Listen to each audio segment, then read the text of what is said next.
Magandang araw po sa aking mga minamahal na kababayan, Luzon, Visayas at Mindanao, sa ating mga kapatid na Muslim.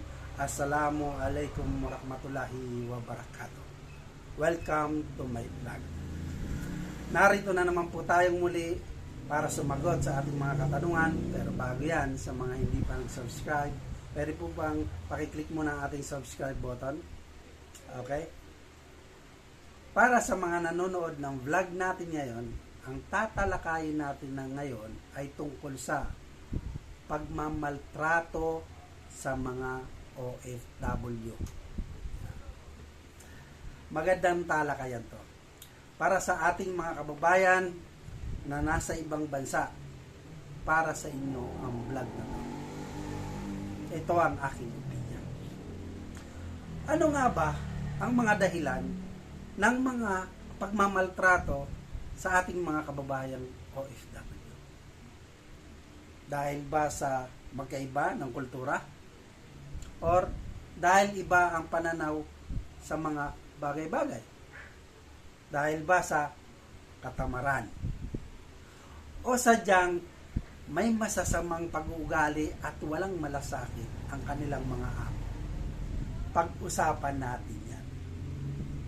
Alam niyo mga mahal kong mga kababayan, kasi sinasabi nila, dahil nga ba sa pagkakaiba ng ating kultura, maring meron mga mahal kong mga kababayan. Kasi, syempre tayo, Pinoy, pero proud tayo bilang Pinoy. Kasi, nakalat tayo sa iba-ibang bansa, sa hinahangaan talaga. So, kasi isa rin ang OFW, kaya naranasan ko rin.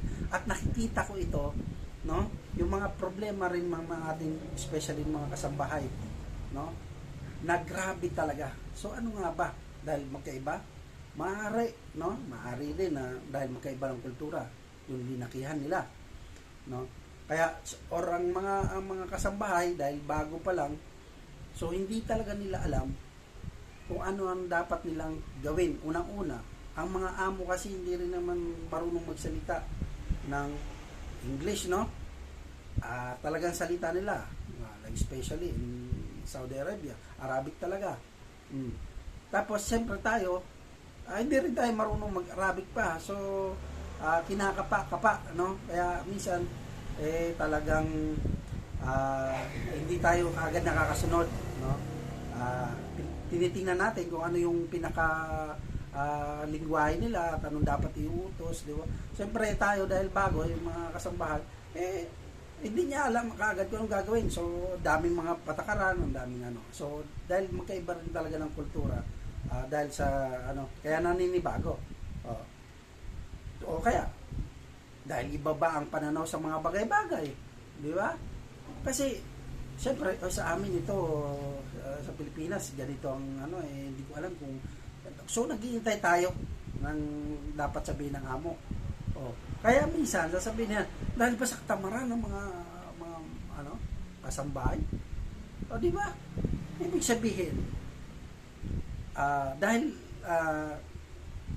wala nagagawa, hindi pa nga nagkakaintindihan sila, kasi sabihin, tamad ka agad. Di ba? Dito ngayon, dito mga kababayan ko, dito pumapasok yung mga pag-uugali ng tao. Masasama ang pag-uugali ng ibang, hindi ko nilalat kasi meron naman nakakachamba, sabi nga chambahan lang talaga, meron namang mababait, pero kadalasan talaga kawawa ang mga kasambahay, especially nung nandun ako, nakikita ko rin yung sistema, kasi minsan kung makautos or dahil sige trabaho, pero grabe talaga ang paghihirap ng ating mga kasambahay. Unang-una, hindi mo pa alam, kasi kung bago ka pala, example, hindi mo pa alam yung dapat mong gawin at iutos sa'yo, or hanggang saan ka lang, kasi may mga yan huwag ka masyadong dumikit sa pagbabae ka, hindi ka pwede masyadong dumikit doon sa mga asawa o mga anak-anak na lalaki. So, pag nandito yung lalaki, huwag ka muna pumasok, mga ganyan ng mga limit na mga ganung kasi marami naman na history na di ba, na minamaltrato or minsan yun na nga, karamihan ginagahasa ng mga amo, anak, no? So, ang hirap Tapos, siyempre, ang mga gamit nila, yung pag-ooperate, no, ng mga gamit or appliances, no? So, kahit tinuruan na, no, siyempre, hindi mo agad matatatak sa, lalo pag mga automatic, no? So, ang kasambahay, talaga, parang nagdadalawang isip na gawin o gamitin ng So, antayin yung amo. Masama nga ugali ng amo. Pagka bakit di ka pa nakagawa? Di ba, tinuruan na kita. Andyan na yung sasaktan, papaluin, ng kung ano-ano.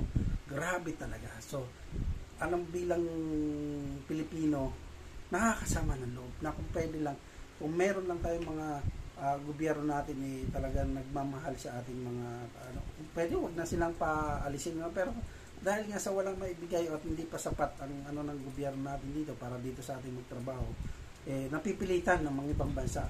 So ano ang tao doon? Hindi yung W para kumbaga talagang inaano natin, kumbaga inaano yung kanilang kung ano yung gusto ng mga amo nila, no? Kasi ang hirap, no? Ayun yung mga babae. Nung nandun ako, grabe ang mga karanasan ng mga OFW natin. Andiyan yung pati yung pupunasan mo, sa labas ng bintana, sa grabe. Tapos ang mahirap dito, ito yung sinasabi ko. Alam to ng mga OFW, no? Oras ng ng Ramadan or kaya may mga handaan, no? Walang mga tulog yan. Halos walang mga tulog yan. Ihiramin pa yan ng mga kapatid, ng bayaw, hipag, mga magulang. So kaya ang tulog talaga ng mga OFW is 1-2 oras. Grabe talaga ang kanilang pagtitiis. Yan yung hindi alam din ng mga mahal sa buhay, ng mga OFW na akala nila pag sinabing abroad, ang sasarap ng buhay. Yung mga alam niyo, yung mga pinapalabas diyan sa dito sa mga Facebook, sa lahat ng di ba? Nagkukuskus yung OFW doon sa inodoro, no? Sa mga kamahal nila sa buhay, masarap, painom-inom, handa, no? So hindi nila alam kung ano talaga ang hirap. Samantalang yung mga OFW, yung Indomie, no? Yung noodles, halos yan na lang ang kinakain kasi minsan bawal pa rin kumain sa mga sa mga amo-amo, kaya kailangan ikaw magano na sarili mo. Grabe hirap, no? Baka alam nyo, kung sa akin, baka pwede naman pakialaman ng ating mga embassy ang mga bagay na ganyan. Kasi lang minsan, alam mo, nung nasa Saudi ako, humingi ka ng tulong sa ating embahada. Alam mo, napakasungit din mo halos makausap, di ka talaga intindihin. Grabe, parang ang sama ng loob ko na gano'n ang mga nangyayari. Ang hirap, imbis na yun ang takbuhan, yun ang minsan, yung pa yung parang wala ka naman kaya magtitiis ka ngayon, itong mga itong mga OFW na unang-una mga OFW. Pagdating kasi niya, may dala ka cellphone, kukunin yan. Kaya kailangan sabi mo, wala kang dala cellphone, nakatago, silent love yan. Tanungin yung mga OFW, yung mga kadama, mga kasambahay. Grabe talaga. Hindi ko naman linalahat, pero karamihan. Ganyan. Tatanggalin ng kukunin ng passport, di ba? Kukunin ng cellphone, itatago yan. Wala ka talaga na magagamit. Kaya minsan, takot ka na ngayon na hindi mo alam kung saan ka pupunta. Kung sakali may problema, saan ba ang papuntang embassy ng Pilipinas, no? Kaya dapat sa mga nag-OFW, unang-una, huwag kayong matatakot. Especially sa mga kadama. Huwag kayong matatakot, huwag kayong magpakita ng takot sa mga amo na yan. No? Kasi once na nagpakita ka ng takot, ay dyan na yun. Mare-rape ka. Ha?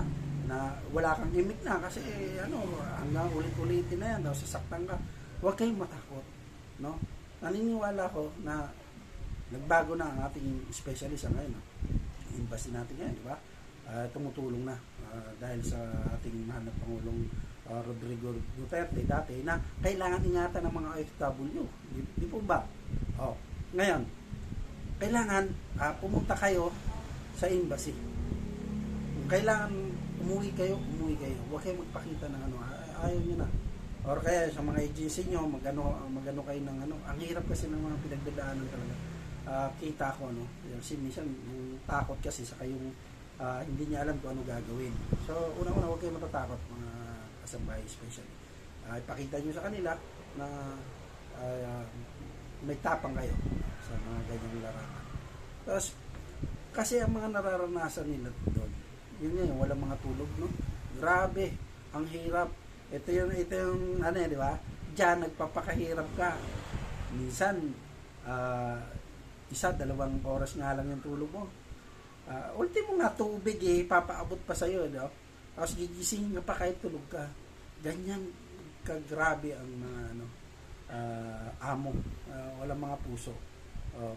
Kaya bigyan natin ng pansin, especially ang mga OFW. Kasi ito talaga yung napaka-sakit sa akin na parang ginagawa ka na talagang bukod sa katulong. Katulong talaga, yung alila ba? Iba kasi yung katulong sa alila talaga. Na parang hawa ka na sa lahat. Anong gusto nila, ingud ka man dyan o ano. Di ba? Andun ka, araw-araw ka maglilinis ng iniduro, lahat ng grabe talaga. Nakakaano lang. Sana dumating din ang panahon na ang bansang Pilipinas, no, yung hindi na mangibang bansa para gawing alila ang ating mga kababayan, no. Napakasakit din sa damdamin na makikita mo yung ganun. Kung sakali na may pagkakataon kayo, huwag na kayong pumunta sa mga bansang ganyan, yung mga especially yung mga hindi open city. Hanggat maaari yung mga babae, no? Hanggat maaari huwag kayong pumunta diyan. Pumunta kayo sa mga open city, no? Sana kasi ang hirap kasi pag dito sa Pilipinas, ang hirap mag-apply, Diyos po, na papuntang open city, Canada, Australia, USA, napakahirap. Anong pinakamadali? Middle East. Ito pa yung masakit sa ulo. Middle East na pati yung sweldo hindi talaga sapat. So, kaya isa yan sa dapat nating idiin, no? Yung mga sweldo ng mga OFW. Pangalawa, yung pangalagaan na every month merong check talaga yung mga Philippine Embassy. Kasi may mga record yan ng mga Pilipino na so kumusta ka dyan, di ba? Ipadama ng bansang Pilipinas na iba rin. Kung ayaw nyo, kaya nating mag-ban para sa kanila. I-ban yung mga di ba? Winarningan nga ng presidente dati ang Kuwait. Subukan nyo. Kasi ibaban ko talaga dyan ngayon. Wala kayong grabe. Yung pang-abuso ng mga iba dyan ng mga dapat dyan matigil sa mga especially sa ating mga kababayan OFW. Naniniwala ko na darating ang panahon, mga kababayan ko, darating ang panahon na hindi na tayo mangangamuhan sa ibang bansa.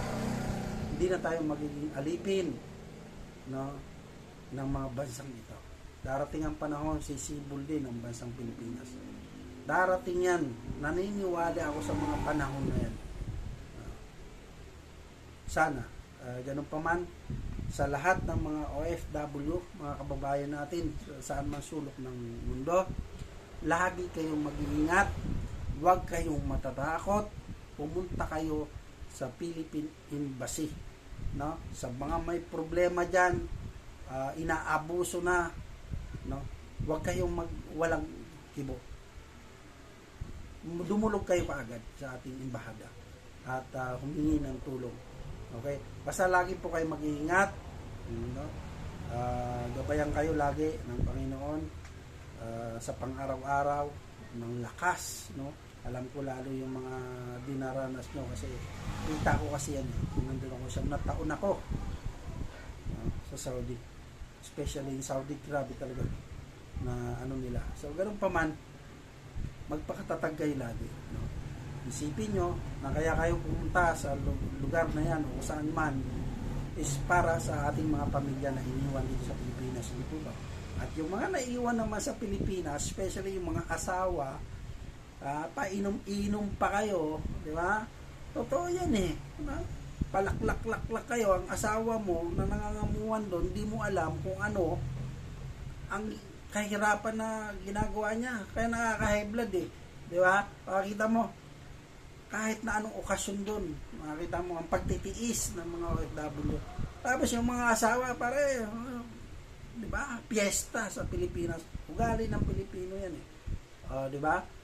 Tandaan nyo, napakahirap ang pumunta sa ibang bansa. Alam nyo kung bakit? Unang-una, sakripisyo. Di ba? Kasi aalis ka, iwan mo yung pamilya mo eh. Ibig sabihin, kulang na ang isang grupo ng pamilya.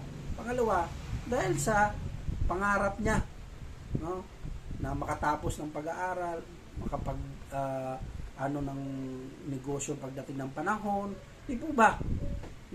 Pangalawa, ang problema rito, itong mga naiwan dahil ay nag-abroad, di ba? Abroad, akala mo ang sarap ng buhay sa abroad. Unang-una, yung kalungkutan niyan, grabe, di ba? Kaya minsan umiiyak na lang gabi-gabi, araw-araw. Tapos ikaw na naiwan dito, ang ginagawa mo, especially pasakit ka pa sa ulo, palainom ka, barkada, akala mo yung pinapadala sa inyo pinupulot lang doon. Di ba ba? Unawain nyo naman, magtumulong kayo. Hindi po pinupulot ng mga OFW, especially mga kasambahay, yung pera na pinapadala sa inyo. Kayo na pamilya mismo, ingatan nyo. Pangalawa, pati mga kapag-anak, pag hindi mo na pautang yan, masama na loob sa'yo, yabang mo, nakaabot ka lang sa ibang bansa. Di ba? Maraming nakaranas niya, di ba? Sabihin yung ganyan. Pero hindi nila alam na binabudget mo kasi akala nila malaki ang sweldo mo dyan. Buti kung mga open city yan, di ba? Ay kung hindi, tipid na tipid ka, hindi ka na nga nakaka-day-off kasi ayaw mo makabili doon sa mga batha, sa mga ano lang na mga bilihin doon. Alam mo ano pa doon? Okay din. Di po ba? Doon, mura-mura doon. Pero yung mga naiwan dito, di ba? Akala mo kung sino pensionado, sarap ng buhay. Sarap kaltokan eh. Ganun ba man, realidad kasi yan. Kayong mga naiwan, especially sa mga lalaki, na ang pinapa-abroad nyo, mga babae na asawa nyo, tapos mambabae pa kayo dito na iniwan, gagamitin nyo pa, anong sakit yung binibigay nyo doon para sa mga OFW na mga asawa nyo. Di ba maraming nasisira ang buhay? Kasi yabang ka na, kasi nandiyan ka na, sasabihan ka pa nun, diba? Ikaw pa lumalabas na may mali. So ang sa akin lang payo ko dapat pag umalis ang isang o mag-OFW, pag-usapan nyo kung ano yung kaplanuhan bago ka umalis, para iyon lang dapat masunod, no? Kasi unang-una umalis kang walang-wala diba? Tapos magpapadala ka ng bagahe para sa pamilya mo. Pagdating niyan, pati yung sa mga kapitbahay, bigay dito, bigay doon, nakala mo kung sino kang, hindi mo alam na iniipon pa yan ng asawa mo doon. Unti-unti, mapuno lang yung karton, di ba? Para may padala yan doon. Tapos pagdating dito, pamimigay mo lang, anong klaseng di ba? Kaya mo sila, hindi nga naman, nag-apply ka, hindi nga sila nagbigay ng pamasahe. Di ba? Umalis ka, nakapagbigay pa sila, na kahit baon mong chicherya o tuyo? Hindi rin, di ba? Ngayon, nag-abroad ka, kailangan kasabay na sila? Hindi po pwede. So, ang napapahaba lang yung mga paliwanag ko kasi nakakasama lang daw sa mga ganyang kaugalian. So, ganun pa man sa mga OFW, na nandyan, lagi po kayo mag-iingat, no? Pakatatag kayo. Yung homesick, labanan nyo na lang yan. Ganun talaga para sa ano ng pamilya. Tapos, patnubayan kayo lagi. No? So, ingat po kayo lagi dyan. So, para sa may mga katanungan, mag-comment lang po kayo dito. Siguradong sasagutin niya sa abot ng aking makakaya. Comment lang po kayo dito. No? So, hanggang dito na lamang po. Hanggang sa muli, Robert Caballero agad, tandaan, pag may tanong, sagot agad. Ingat po lagi kayo dyan sa mga kailangan.